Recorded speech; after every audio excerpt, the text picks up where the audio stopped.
Presidente, senador Lazier, senhores senadores, cabe aqui manifestar satisfação pela conclusão dos entendimentos de ontem entre o Ministério dos Transportes e lideranças representativas dos caminhoneiros do Brasil.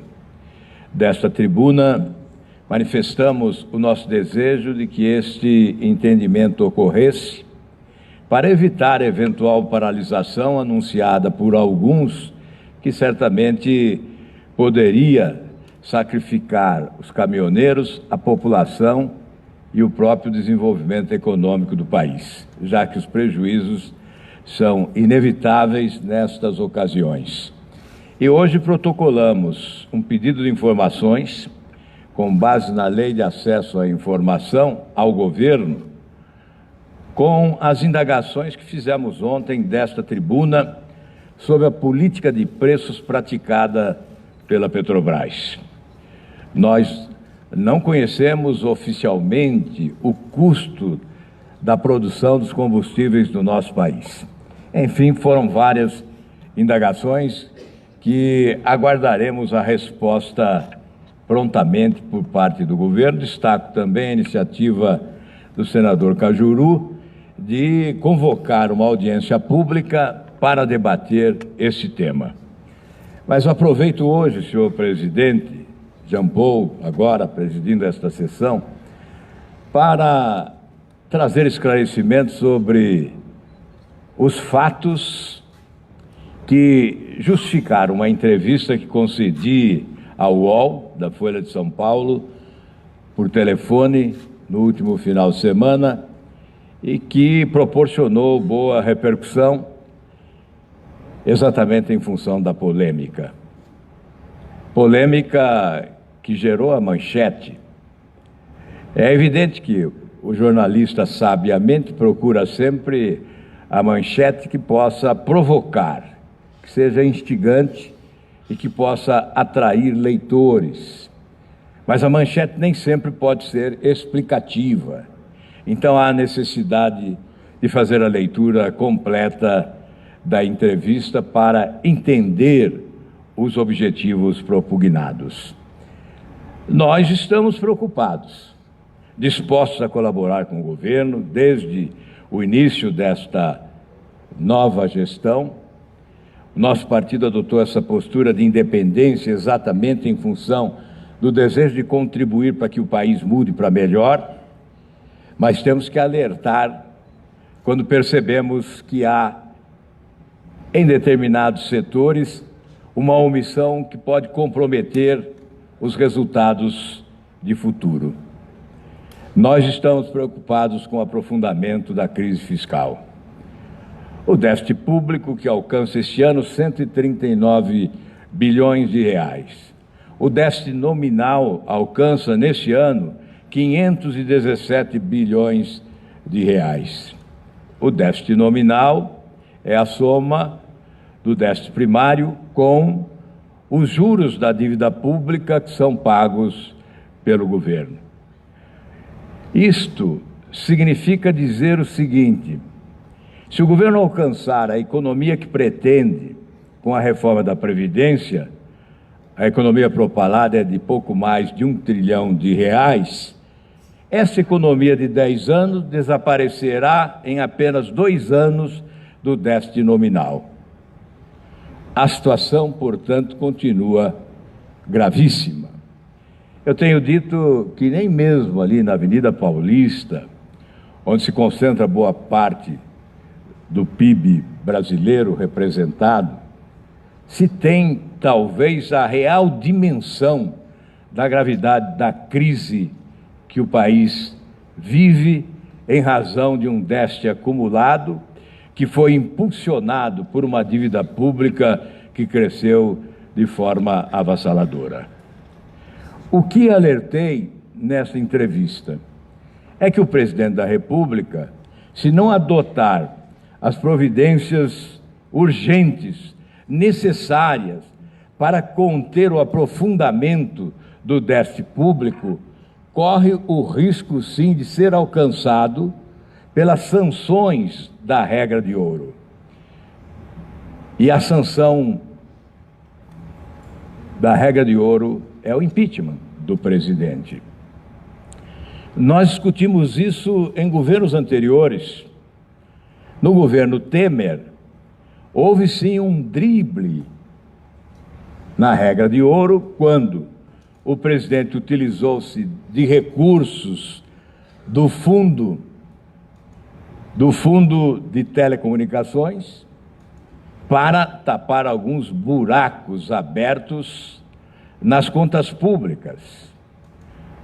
Certamente, se não adotasse esse expediente criativo, estaria sujeito a um processo de impeachment, porque esse Instituto da Regra de Ouro estabelece limites para a ação governamental no campo dos empréstimos contraídos para saldar compromissos. O que nós afirmamos é que há necessidade de medidas rigorosas de controle dos gastos públicos.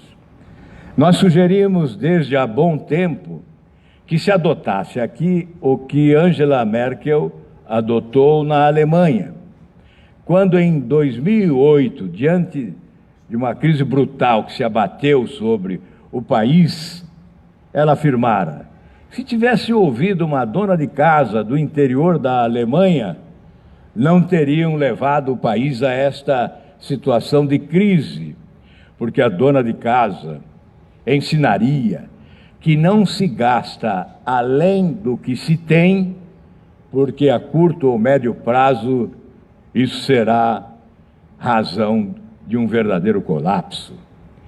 E ela adotou um limitador emergencial de despesas da ordem de 3% do PIB, do Produto Interno Bruto daquele país. Posteriormente, Barack Obama seguiu o seu exemplo e fez o mesmo nos Estados Unidos. No Brasil, nós advogamos que isso fosse feito no início da atual gestão, que imediatamente se decretasse um limitador emergencial de despesas da ordem de 10% das nossas despesas. Isso significaria eliminar o déficit primário deste ano, de 139 bilhões de reais. E no próximo ano, segundo ano da gestão, o ajuste estrutural, a partir do orçamento base zero, com avaliação do desperdício em cada área do governo, e certamente nós economizaríamos mais cerca de 10%, porque seguramente quem já governou, quem já administrou município ou estado, ou o país, sabe que, sem dúvida, há um desperdício de mais de 10% em cada setor da administração pública. Se isso se fizesse já no segundo ano, nós estaríamos dando um salto, nós estaríamos dando a virada do déficit para o superávit. Portanto, o que pretendemos ao responder ao jornalista desta forma, que há sim risco de desrespeito a esse Instituto da Regra de Ouro, que tem como consequência o impeachment, quando fizemos isso, fizemos com o objetivo de colaborar, de alertar, de desejar que o governo adote medidas competentes, porque se não o fizer agora, depois poderá ser tarde demais. Esse é o nosso objetivo. Não podemos nos comportar aqui no Senado Federal como avestruz que enterra a cabeça na areia para não ver o perigo que ronda. Não é também missão de um parlamentar independente ficar passando a mão na cabeça de quem governa, mesmo diante de eventuais equívocos, que são perfeitamente admissíveis em qualquer gestão de governo. É nosso dever alertar. Estamos aqui para nos constituirmos em olhos da nação, olhando o que está equivocado, sem a pretensão de sermos donos da verdade, mas olhando eventuais equívocos, denunciando-os na esperança de correção. Certamente, vou conceder assim com prazer a parte ao senador Theomário Mota, de Roraima, com muita satisfação. Certamente, se nós agirmos assim, nós estaremos inscritos na seleção daqueles que desejam mudanças para melhor. E se nós nos submetermos a essa esquizofrenia política que se instalou no Brasil de uns tempos para cá, se nós nos inscrevermos na seleção daqueles que comemoram apenas a derrota do PT, como se isso fosse suficiente para construir o futuro do país, eu também desejava a derrota do PT e contribuir para que ela ocorresse. Mas isso não basta. Se o PT foi sepultado nas urnas, cabe-nos a construção dos caminhos do futuro para que esse país possa crescer, se desenvolver e oferecer vida digna a todos os brasileiros. Eu concedo a Vossa Excelência com satisfação a parte, senador Theomário Mota. Senador Álvaro, primeiro eu fico feliz em poder estar aqui no plenário diante da fala de Vossa Excelência. Vossa Excelência sabe que o país passa ainda pelo momento de muita expectativa, né, de muitos sonhos, e Vossa Excelência, que foi governador, senador, pré-candidato a presidente da República, sem nenhuma dúvida, um dos nomes mais preparados para essa disputa. Obrigado.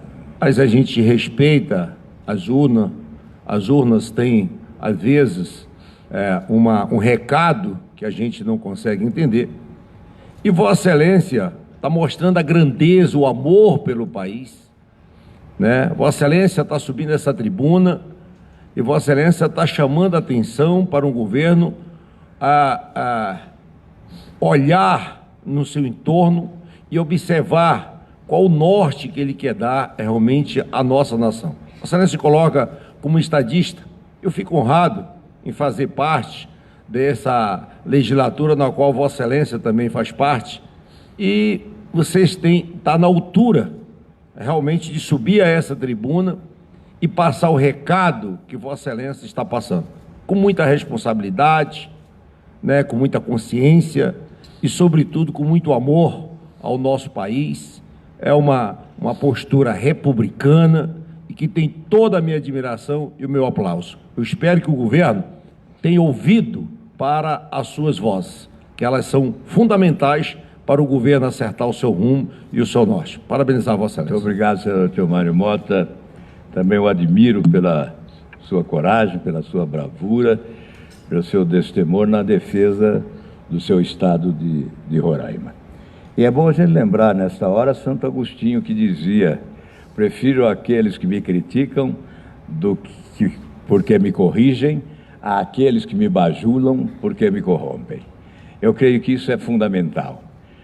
Ao criticar eventualmente determinados equívocos de quem governa, nós estamos contribuindo para o sucesso da gestão. E é isso que nós desejamos. Podem crer, nós desejamos o sucesso do atual governo. Queremos colaborar para que ele seja bem-sucedido. E estaremos aqui para apoiar todas as reformas importantes para o país, para apoiar todos os programas e projetos relevantes do atual governo. E, eventualmente, quando necessário, formular críticas construtivas que possam, certamente, devem e podem corrigir rumos. Esse é o nosso objetivo. Muito obrigado, senhor presidente.